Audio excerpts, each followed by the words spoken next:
From This Week in Trucking, this is Hot Right Now, and I'm Amy. Transparency between brokers and carriers has been a tense issue in trucking for decades. Most carriers will tell you there's a lot of sketchy brokers out there. That frustration isn't new, but it's boiling over again because, as you probably know, broker transparency is back on the table. The FMCSA has said there are new rules coming this 2025, and this time they're being written to close the loopholes that have kept the current rule from being enforced. So let's get into it. But before we do, don't forget to subscribe so you never miss an update.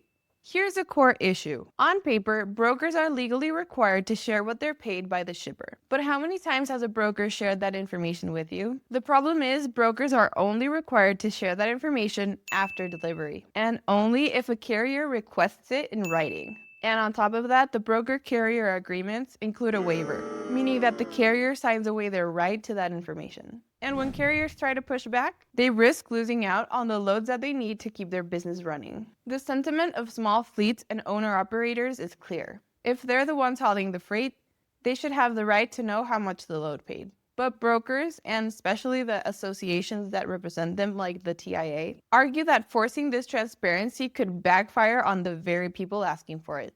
They say it could create a race to the bottom where brokers cut their own margins to keep shippers happy. Shippers start pursuing carriers for cheaper rates. Small brokers who might pay better get squeezed out by the mega firms, and carriers end up making even less on average, not more.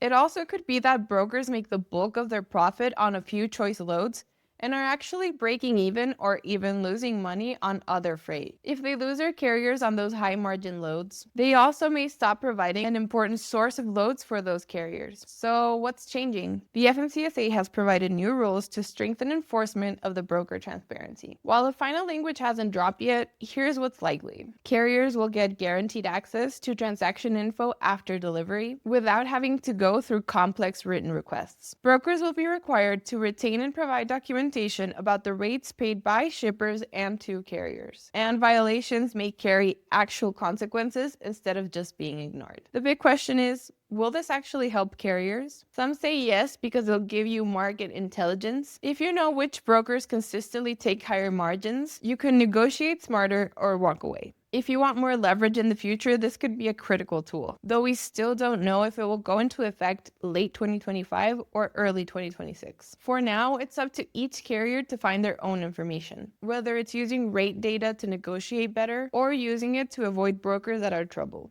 That's why we send out broker alerts in our free newsletter, including updates on brokers who've been flagged for collections so you can steer clear before they make a mess with your money. If you want more quick updates like this, sign up for our free newsletter. We break down the hottest freight markets by equipment type, plus interviews with carriers sharing their real cost per mile and profit. Make sure to click the link in the description of this video. And let me know in the comments if you think that broker transparency will actually change the game for carriers. Don't forget to subscribe and drive safe. Brokers cut their own margins to keep people happy. The sentiment from small fleets